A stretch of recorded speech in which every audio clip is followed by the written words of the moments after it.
Cloud gaming is deceptive in its simplicity, but behind the tech is an incredibly expensive infrastructure. So, without a captive audience like consoles, can they ever make money?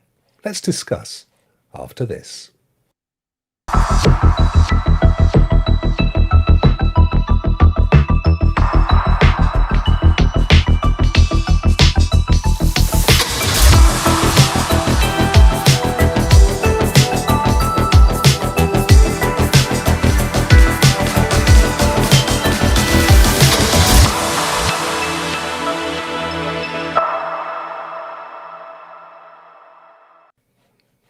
Hello and welcome to Cloudburst Season 2, the next generation in cloud gaming discussion shows.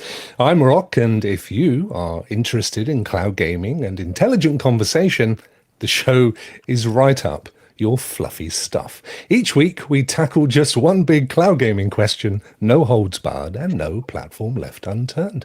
My panel are instantly recognizable and highly respected content creators in their own right, each renowned for deep insight, wide knowledge, and a long list of achievements. Before we begin, let's say hello to our new and regular cloud-bursting panel, which this week features Duncan. That's Clive, Ray, Leo, Lloyd, and Duncan. Good afternoon, good evening, good morning, gentlemen. Leo, how are you, my friend? I'm doing great. Was trying to watch some college football, and I said, "Well, Rokk needs me, so I better Yes. jump on."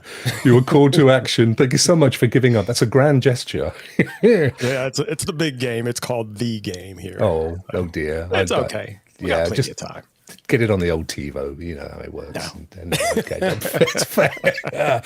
Ray, are you? Have you given up anything other than your last piece of turkey from Thanksgiving yesterday to be here today? Taking a break from eating leftovers, man. Shout out to my wife, man. She made an awesome Thanksgiving dinner. So, yeah, I'm trying to get into the pie. She doesn't want me to eat it all. Clive, we don't. We've got not a lot to really celebrate over here, have we? No. Give thanks. Leftover. I did see someone publish a recipe what to do with your turkey leftovers for Christmas, and I'm thinking, I haven't even had my turkey yet. Don't start publishing articles like that until after Christmas. Exactly. There's a whole month to go yet. Absolutely. Put their decorations up in the street, and I'm thinking, no, it's not even December. Get out of here. What's wrong with these people? Lloyd, good afternoon, good morning to you, sir. It's now you guys in Canada, you have your Thanksgiving at an earlier date, don't you? Yeah, I was going to say, what's this Thanksgiving talk? That was in October. I don't know what you guys are talking about. But yeah, we still have turkey leftovers from then because that's the way it goes. So do you have turkey at Christmas as well as generally? Yeah, poor old turkeys. Twice a year they've got to run and hide, haven't they? I don't know how they do it down south, because you have turkey in November and then you have turkey in December. That's just crazy. It's too much turkey. You need to have a bit of a turkey buffer. There's also there's ham. It's ham. Yes. So we did turkey, ham, and roast. Right. Wow. Of course, I think in Eastern Europe they're into carp. They love a bit of fish for Christmas, so it's a totally different experience. Duncan, I know you don't have a Thanksgiving in Northern Ireland of a week. How are you, my friends? Good to see you. Yeah, we barely have a Christmas over here because that's so controversial. No. We since we're on the topic of missing out, I'm 1 hour away from face-off here for the ice hockey. So come on, chop. Well, we better speed things up then, haven't we? Yeah. Well, there you go. Thank you very much, guys. It's great to have you all here again. Thank you very much. So let's reveal today's question. Today's question is a really simple one. Can cloud gaming platforms make money? We're now 2 years into Stadia. They have their own model. GFN has its model. Luna has a model of sorts. So is that sustainable? Can they make money in the long run? Leo, as you're in the top left corner, let's go with you first, my friend. Well, I've given it a lot of thought since you posed the question. I think they can, but I don't think it's going to be in the way that people think it is. I don't know if they're going to make a ton of money just from selling games and subscriptions. So you guys know I'll talk a lot about Stadia. Of course, there was a lot of flack recently because Google whitelisted a Batman game to AT&T. But in my opinion, that's exactly the kind of thing these cloud platforms are going to need to do in order to make money, is to start, licensing out the tech so that other companies and partners can come in and basically run games and pay them a licensing fee. And I believe they're going to make more money doing that than they will from just gamers. I mean, there's a couple other platforms out there already to do it. There's one, I don't know if you guys ever heard of this, called Market.js. Now, there's some people are like, well, they sound kind of shady, but that's exactly what they do. They whitelist games. Now, these are like small mobile games or whatever.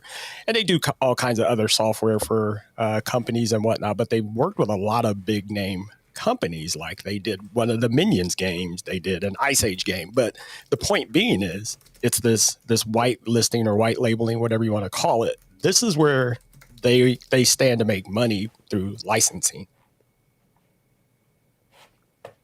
And that's my take on it. So, thank you, my friend. I've lost you. Here we go. Let's get you back. There you are. Thank you.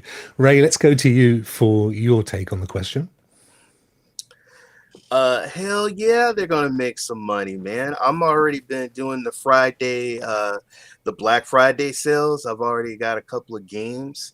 I think with all this new features and innovation, yeah, it's gonna make money. I mean, just look what GFN did, and everybody getting all those 3080s, ordering that. We still don't know what Luna is gonna add later on. And I mean, and with Stadia, with the controllers at 22, I've been seeing a lot of people on Twitter posting their new platforms that they ordered. One lady had a Wasabi.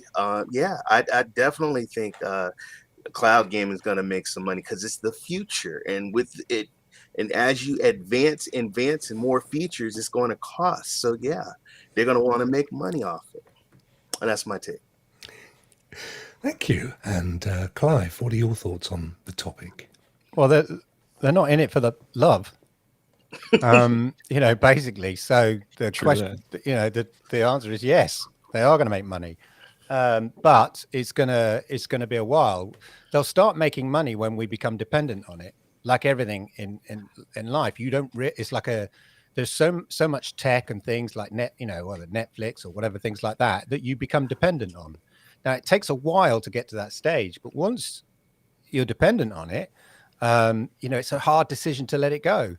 And as it becomes sort of when it becomes mainstream, it will start making money, no problem. And then the other thing as well, and Leo touched on it there, for Google, they've made, obviously they're doing a massive push now for their for their Google Cloud business. And it's a massive focus for the Alphabet Group. And now they've acknowledged that the gaming aspect of that is one of the key columns within that business strategy, along with, retail, medicine, all this kind of stuff. It's a big international business. Gaming is really key. And part of that, quiet Google, and part of that is it becoming, creating the tools of the future that then, not necessarily for your own service, but providing, gaming tools where the games will be developed, which will be in the cloud and being ahead of that curve. And so again, that's another way. And then renting the space in your cloud, your cloud business and stuff like that. So there's lots of facets from which they can make money, but absolutely it will make money. We're a long way from there at now because they're basically building the building, as it were. They're putting in the foundations, and it's going to be a while before they can sort of properly, fully rent out the completed construction. So yeah, they will make money. That's why they're doing it, but it's going to be a little while. I love your optimism. They will make money because that's why they're doing it. Yep. If only it were that simple in business. Lloyd, what's your take? Yeah, I think so. Most of the players right now, so you have Microsoft, you have Google with Stadia, you have Amazon with Luna. They're using cloud computing as a way to strengthen their compute platforms. So they want to sell servers for businesses to use, and they're using some of that development to bolster their cloud computing network in addition to everything else. So there's many aspects that they're looking at. As Clive said, if if the whoever's looking at the spreadsheets and they're adding up the columns of numbers and they see one column potentially bigger in 5 years than it is now, if that's not happening, they wouldn't be doing this. So they clearly see that there's money. Right now, you have most of the players. They have a subscription model, so they're getting monthly subscription revenues. So what they hope is 1 million people sign up and only 100,000 use it every month, but they get that the money from millions of people. They take money off the top for any game sales, so they're getting money that way. Some of them are getting hardware revenue, although I don't know how much Google is making from $22 controllers and Chromecasts, but they're selling controllers, which make a little bit of money.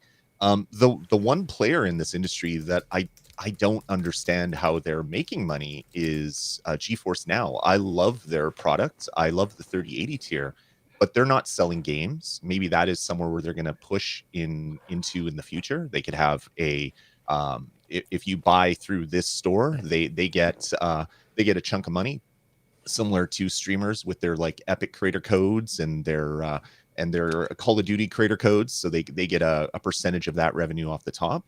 But it's even weirder because the service that NVIDIA is selling right now is eating their own dog food, which is the sales of GPUs. So they're the only one where I'm kind of confused at what the end game is.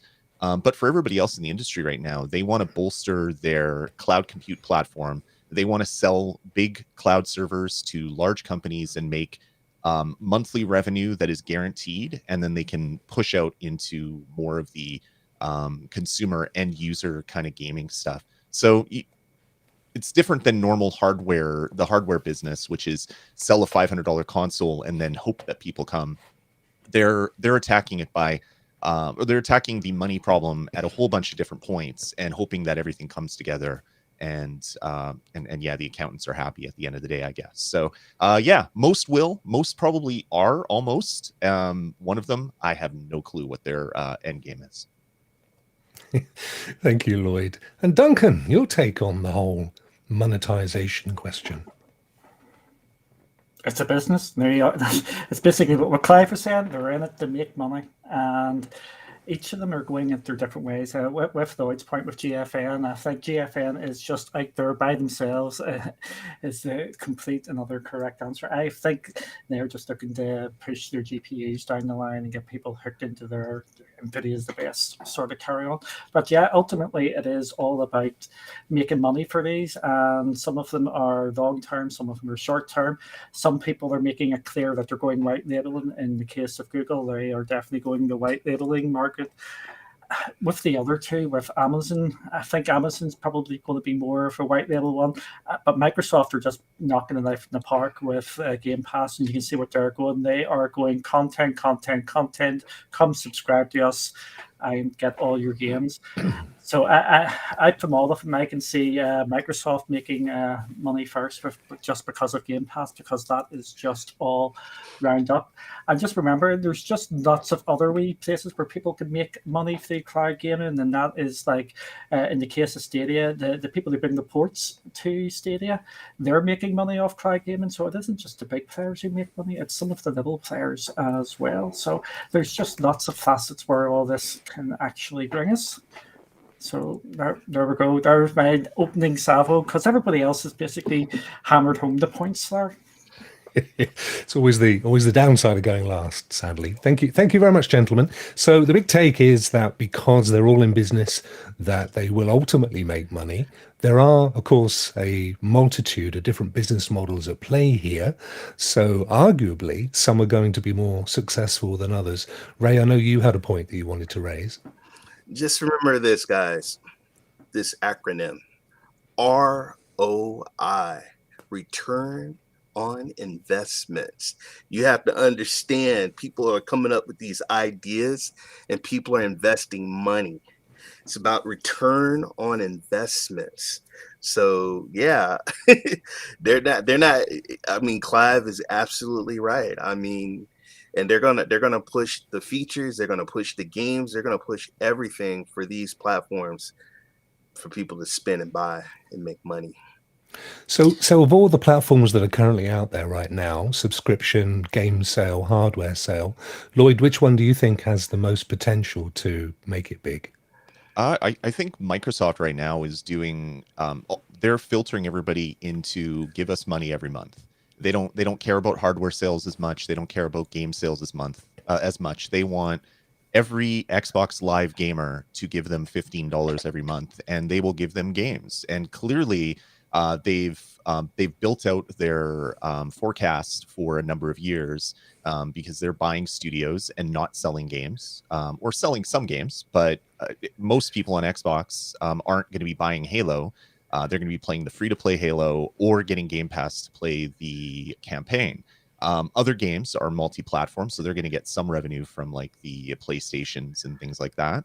But they're taking a very Amazon way of doing things, where Amazon doesn't really want. Well, they want to sell you books, they want to sell you toilet paper, they want to sell you weight sets, they want to sell you exercise bikes, they want to sell you engines for your vehicle, all the crazy stuff that you can buy off Amazon's store.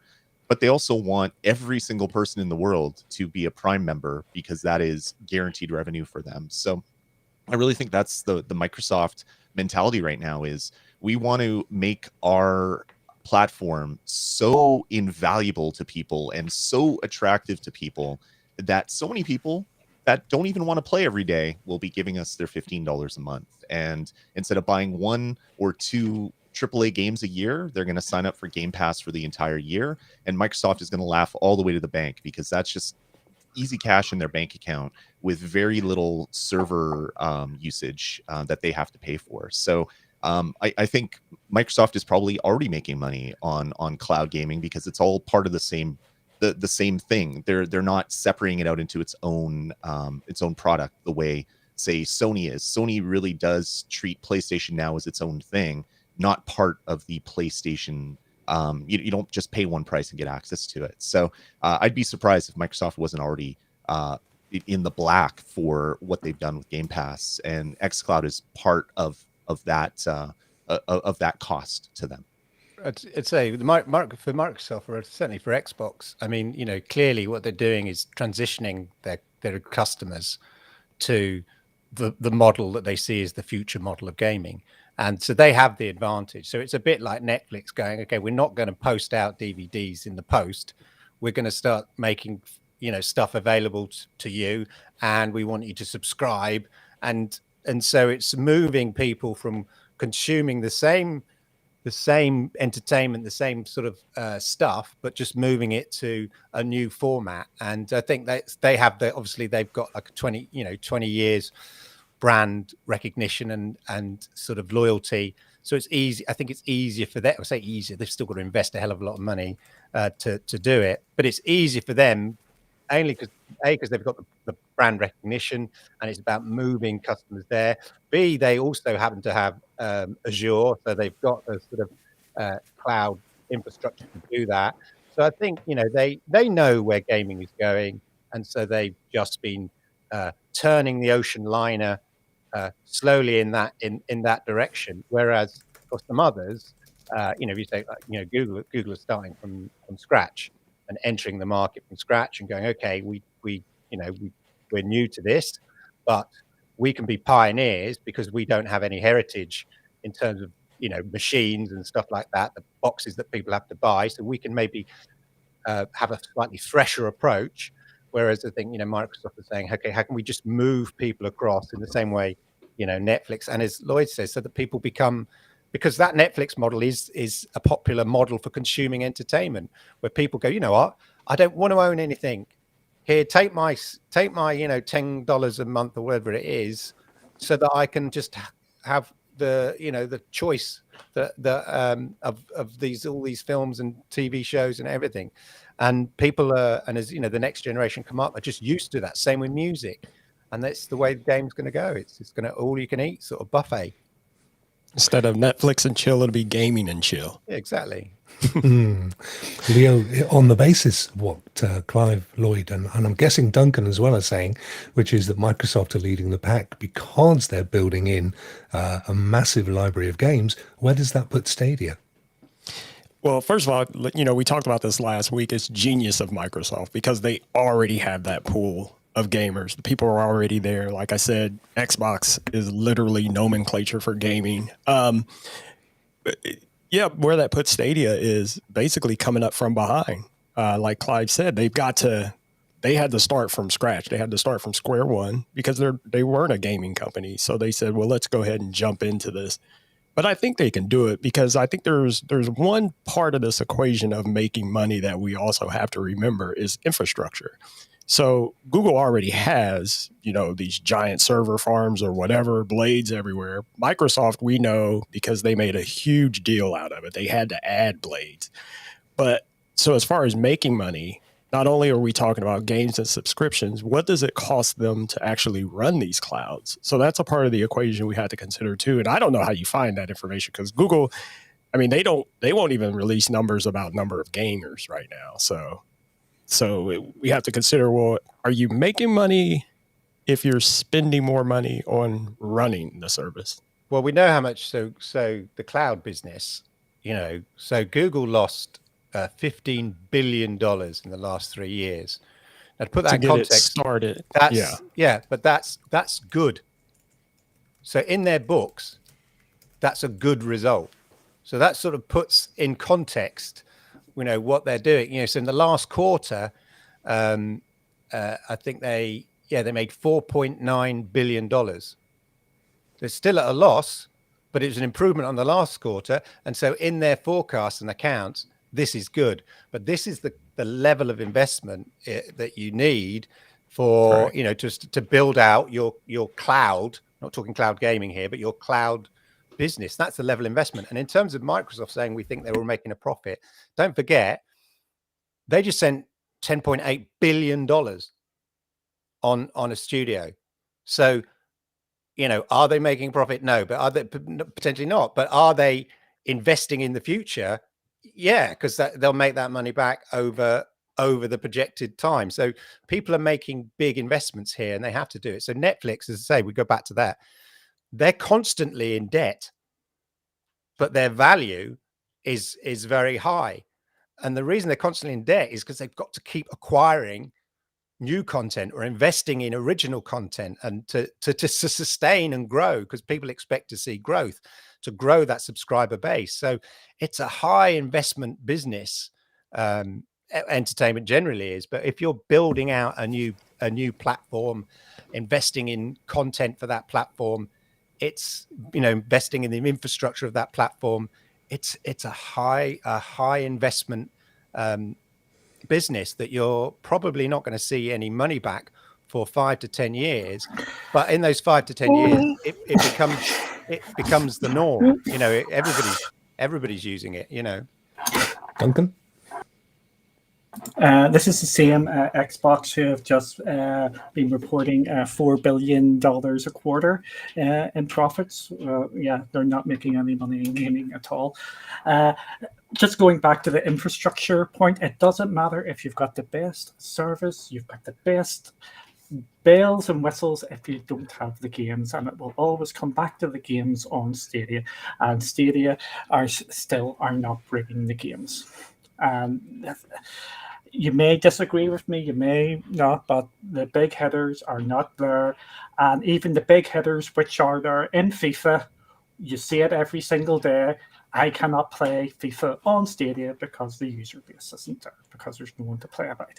So this is why Microsoft is well out in front, because they have both the infrastructure there now in place, because I was playing xCloud last week extensively, because I was away from home, and they have the games, and it is working absolutely flawless for me at this moment in time.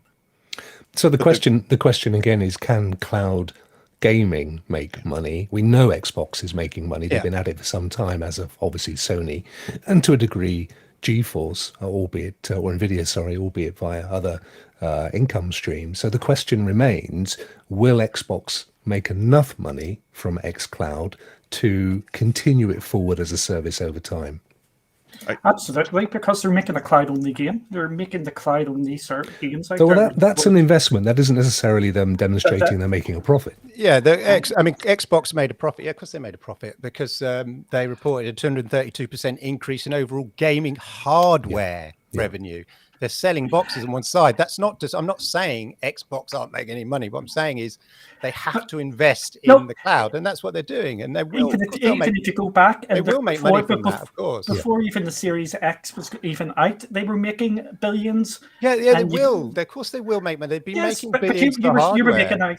What I'm talking is specifically about investing in the cloud gaming aspect, and that investment in the studios was part and parcel so that they can deliver day-on-date AAA titles, which they can't do unless they sort of either own the studios or write a big check. And I think their option is to rather own the studio so they can deliver day-on-date on those massive AAA titles like Forza Horizon, like Halo, that those companies kind of deliver.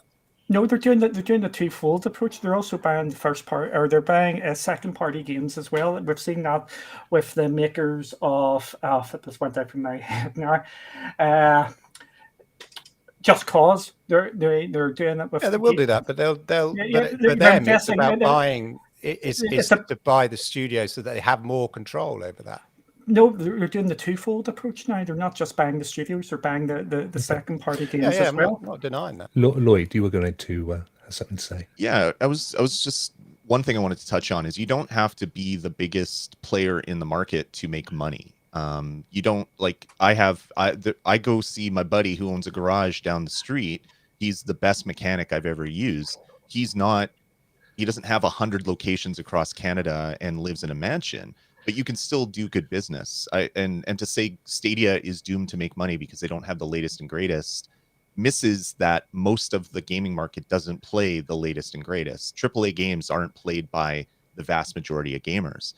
The one benefit that Google has with Stadia is they already have the data centers. They already have the worldwide network, and they designed their own hardware. And I would be amazingly surprised if the hardware that they have in place right now for Stadia isn't being used for other things when there aren't gamers on them. They keep a certain percentage of their blades free, but then they're using it for image ML to do face recognition and all the other stuff that they use.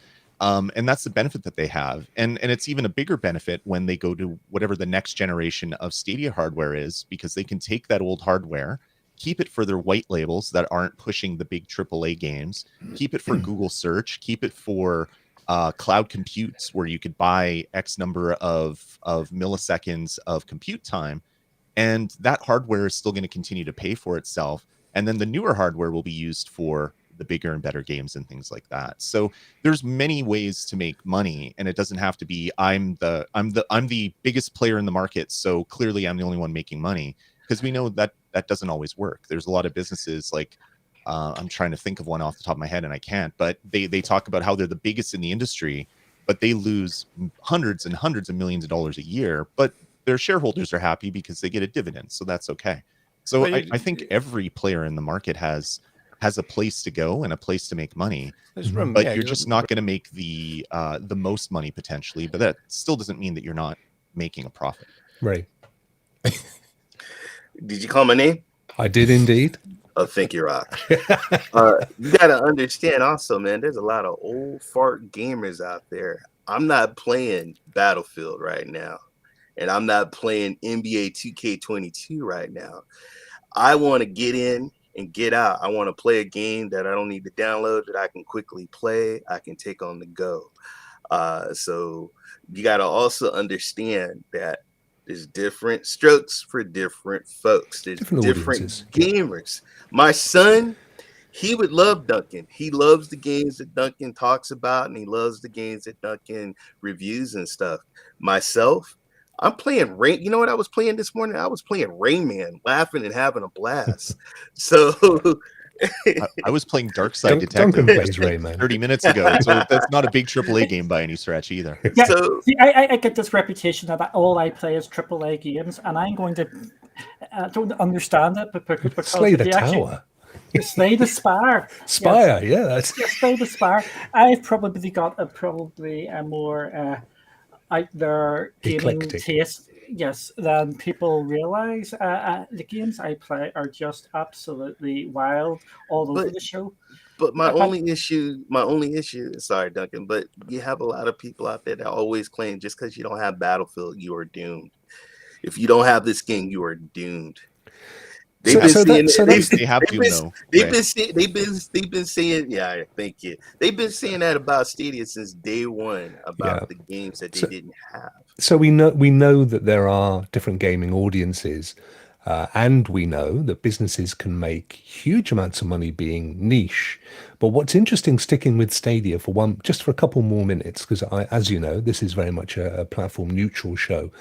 But Leo, what we do know about Stadia is that they changed their business model tack about a year ago now, when they decided to move away from the model that in some ways Microsoft has been going down, which is to generate its own content, and move towards other streams like white labeling, which is probably an area that they're more comfortable with. Do you think that was the wise thing to do, bearing in mind at that point it was just a year old as a platform? I know a lot of people hate that they did it, but I personally applauded them for admitting why they did it.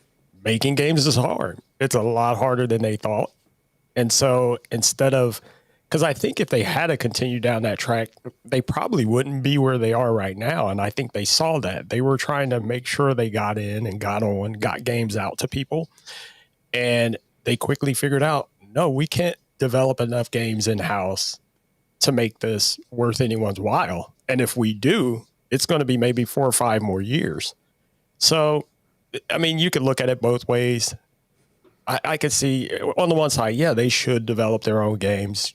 Cool. But if it was, we need to get partners in here to help us out, to bring games to us, I can agree with that too. I think that makes just as much sense. Clive. Yeah, I think, they obviously thought, I admired the ambition from the beginning, as I think many people did, and the hope. But sometimes reality hits hard, and I think that potentially they looked at it and thought, actually, maybe we're running before we can walk. You've got to build the base, and I think they just probably thought, well, we need to do that. And secondly, I think, as I understand it, that Alphabet did go through an overall sort of reduction in the infrastructure in terms of overheads and stuff like that for the cloud business. And I wonder whether, as with any major business who goes, right, we've got to cut 20%, 10% off the overheads, whatever, every department gets impacted. And Stadia was sort of, the lens was on Stadia for part of that as well. So I think, obviously it's a massive regret, but I'd rather them slow down, take restock, and build slower to the future, so they're in a position to do that down the line, or acquire somebody to do that for them, than blow it all in fire and fury in the first kind of couple of years and then die a horrible death, and everybody goes, told you. Yeah, they had 6 months to live, 12 months to live, I told you. No, they go, whoa, wait a minute. Slow and steady. Yeah. Why do you think that they decided not to even buy studios, take the route, for example, that Microsoft did, rather than just stop developing them themselves? Well, they did sort of buy studios, didn't they? And then they got rid of them again. And then but I just think they just took quite a cold approach to that. And I think there was some outside, when I say outside, some greater Alphabet influence in that, to say, no, the baby needs to wash its face a bit more, as we say. You need to just, not reconcile things, but just, reduce, go slightly more steady. Rationalize. Thank you. That's the word. You need to rationalize a bit more, and build out for the future. And I think that's what they're doing. And we've seen, a steady growth. You look at all the metrics that we have, there's been a steady growth. Are there some key games that have been missed? Yes, of course there are. There's some disappointments out there, and I know some games that people were expecting to come back weren't there. But has it all stopped in its tracks? No. If you look at the metrics, it continues to grow. To grow. You look at the Game Pass, the number of games in the Stadia Pro continues to grow. You look at all the other metrics that Jack Deslippe, constantly presenting. There is a definite growth line, albeit maybe not as steep or as rapid as some people would like, but equally slow and steady gets the job done. Duncan, you're knocking your head from left to right as if you had a toothache. Oh, yeah. He's about to have a heart attack. I'm not going to have a turn. I'm actually nice and chilled. Where do you want me to start? First of all, if you want to talk about games, shutting down the studios was an absolute disaster from word go. It just sends out the bad signals to everybody. And you're going to hear about Stadia closing their studios for years to come. Hopefully, Stadia is going to be around that long. Then you're talking about the white labeling. We've already seen with the white labeling Batman. Where's Batman on Stadia? That isn't here. That is on that service. The AT&T service. We're probably going to see that in the future. You need games. You need exclusive games to get people excited, get people to draw to your platform. And a couple of weeks ago, how many people were going, oh my God, Wave games called Wave Tail. Everybody was jumping out from their seats, getting really, really excited because it was a Stadia exclusive game and they got people to try the platform. Exclusives matter, full stop. And if you want to go, I have looked at Jack's stats, go look at them again. It's actually quite illuminating, especially when you compare to the other platforms. That's all I'm going to say about that. Man of mystery. I am a man of mystery. A game with Jack's stats, it's what I said before. The stats can be shaped any way you want them. And you can shape them up one way, you can shape them up another way. And it's all in the spin on way you want to do it. But games ultimately matter. And not having your own exclusive games built in-house is an absolute... So out of the current models, Duncan, the subscription, the sale of games, etc., which do you feel, apart from Microsoft, because I think, to be fair, both the two console platforms are sort of, at this moment in time, they have the money to feel their way, and they also have the revenue in other sources to make mistakes. But looking at the pure cloud gaming platforms, which one do you think has it right at this stage? GFM. Absolutely GFM.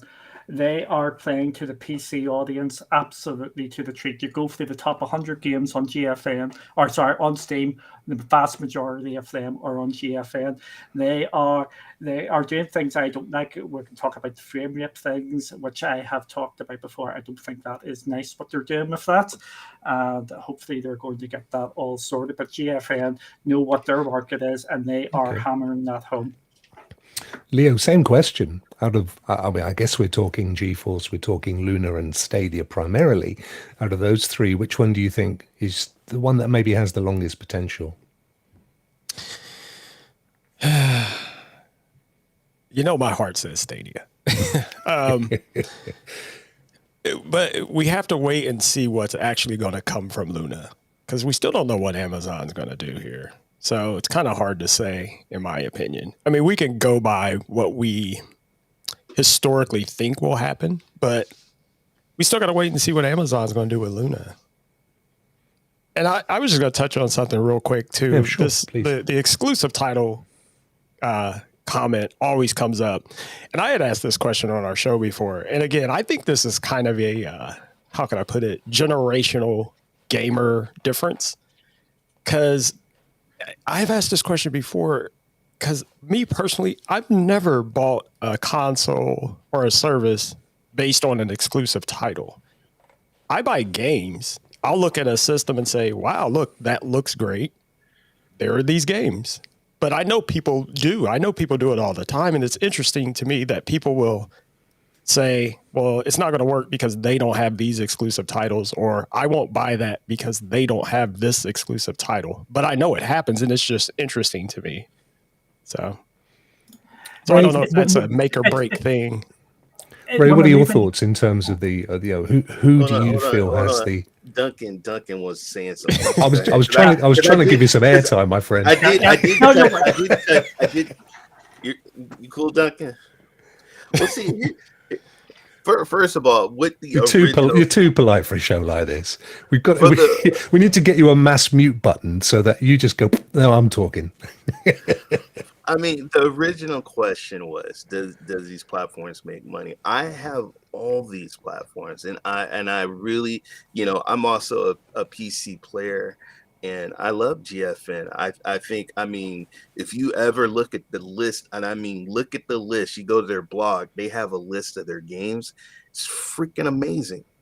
But also, like I said, they're aimed towards PC gamers. Most of their games are, PC games. They do have some of the games that are, that the people want, that the kids want.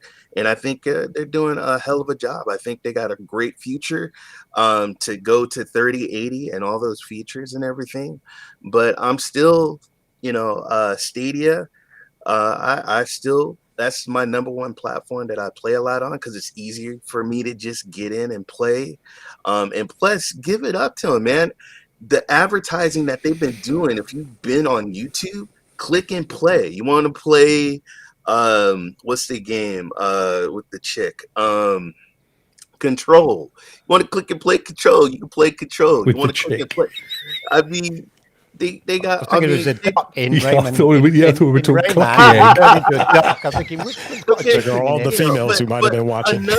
Another thing is everybody. I mean, honestly, man, it's all speculation. Everybody's always talking about the downfall of a platform because they don't have something, and it's speculation. Yeah, and the question really wasn't are they making money? I doubt any of them yet have turned a profit. In terms of pure cloud gaming, the question was, can they make money? And the reason for the question really wasn't that we all know they're in business to make money, and we know that they strategize and they war room this and they look at the data all the time. But there's such a variety of business models at the moment out there.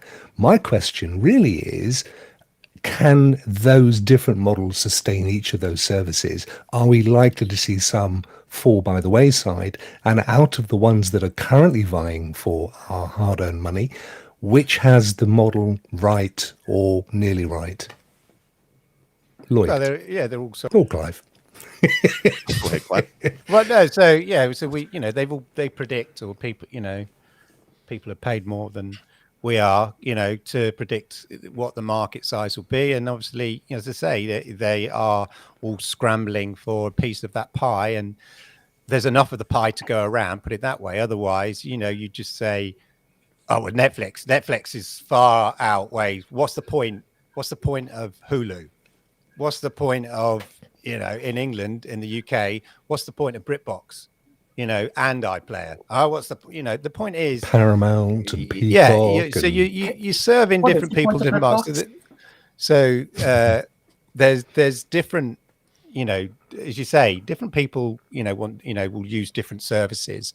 So there's room in the market for them, and each will try and find their little unique, sort of differences. And we've already seen they're very different. GFN. So Lloyd asks, what are they doing? What's the business model? And I was thinking about this, and I think all it is maybe is just a way to rent GPUs out. If you think about it, rather than sell GPUs, you get people to subscribe and have the GPUs. That's effectively, I think, because that's where the only place they make money, and also at the same time to market and promote, as you say, the NVIDIA name and the GPU and the power of it and demonstrate it. But at the end of the day, I think they see subscription as a way, as an alternative or an added alternative to selling the graphics cards as well, and sort of. They make these stuff. I know they're not the same ones in the actual cloud, but they make these stuff, and so it's like it's just another revenue stream tapping into a business that is growing, which is cloud gaming. So they're just thinking, okay, if people are going to stream, they're going to stop buying, the big PCs with the big gaming PCs. Yep. So how do we maintain our market share?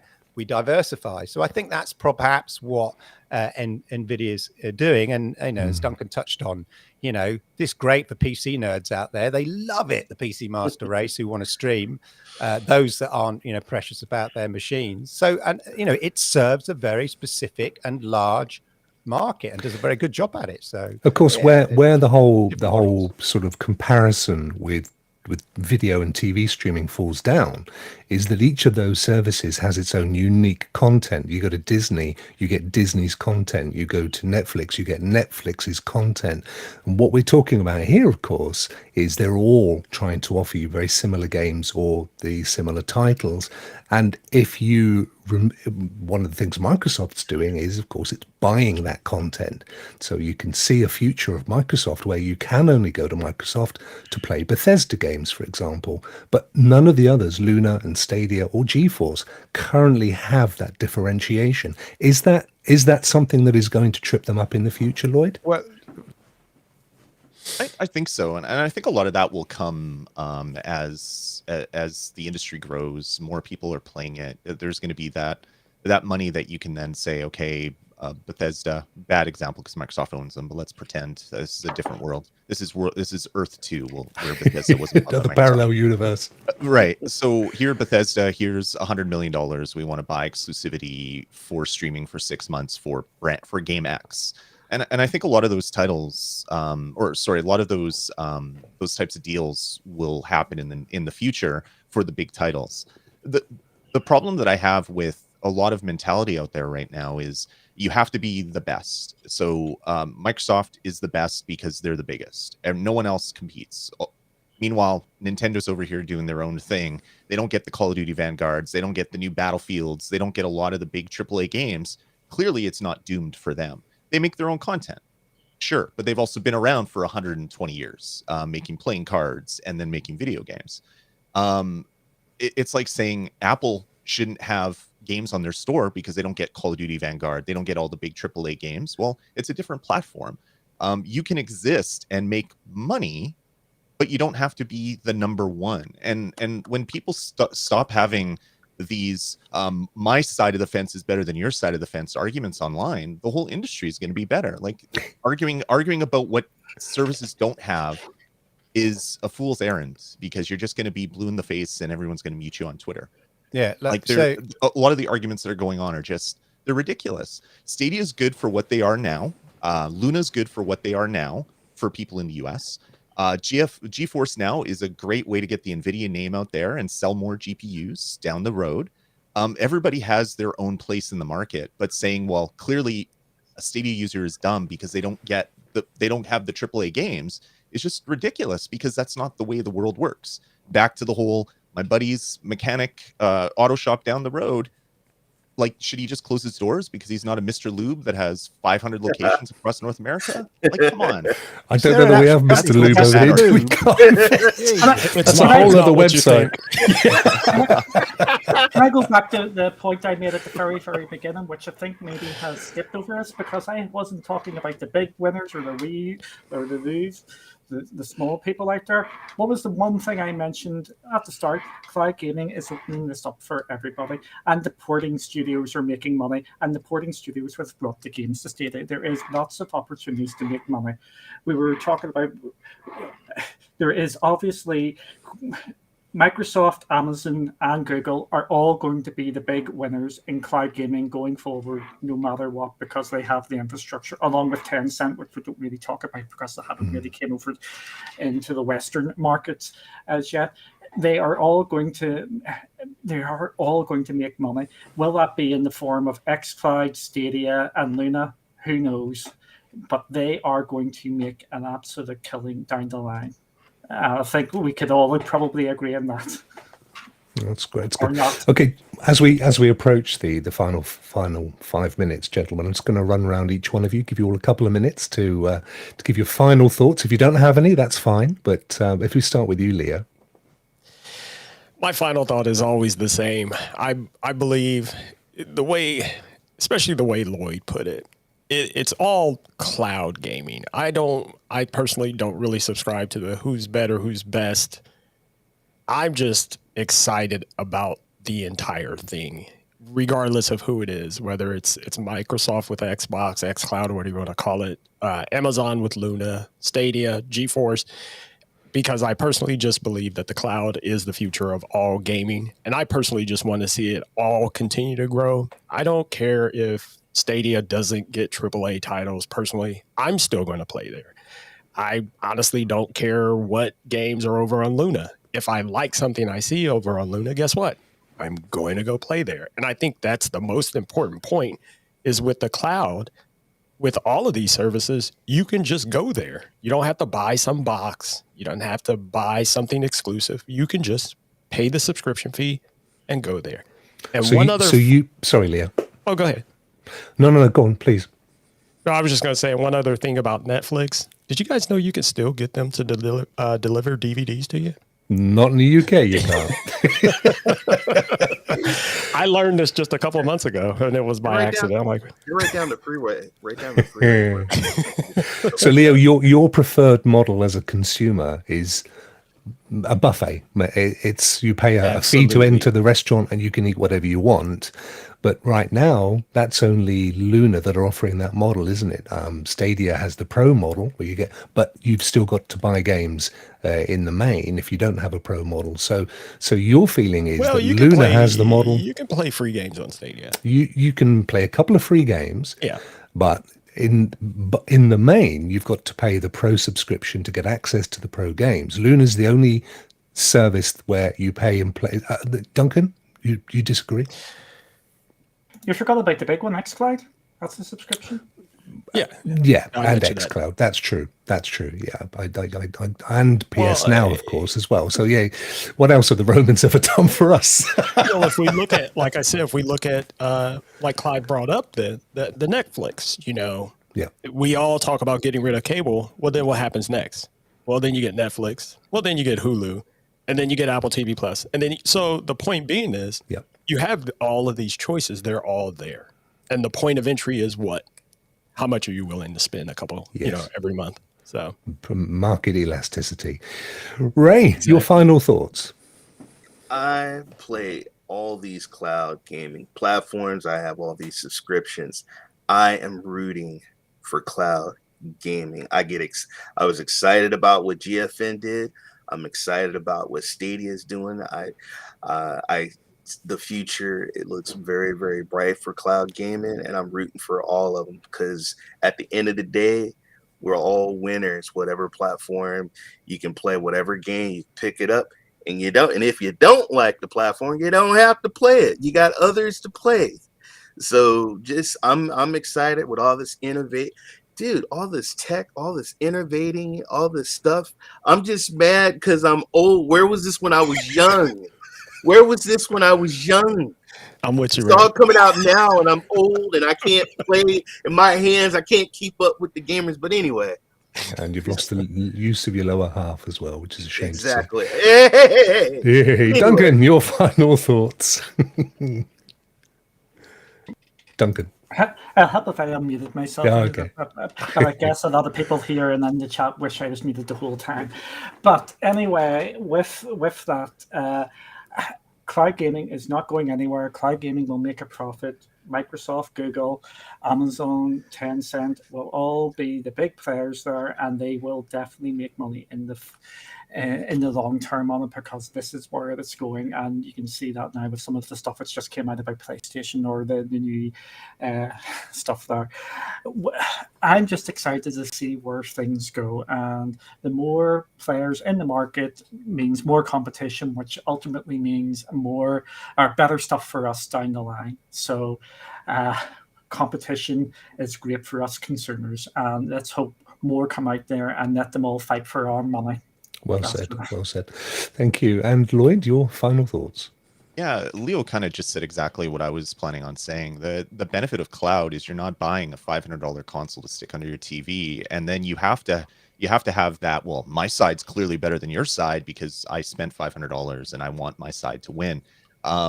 In cloud gaming, you can play everything, and then people bring up the whole game ownership thing. Well, if the service shuts down, you won't be able to play your games. Yep.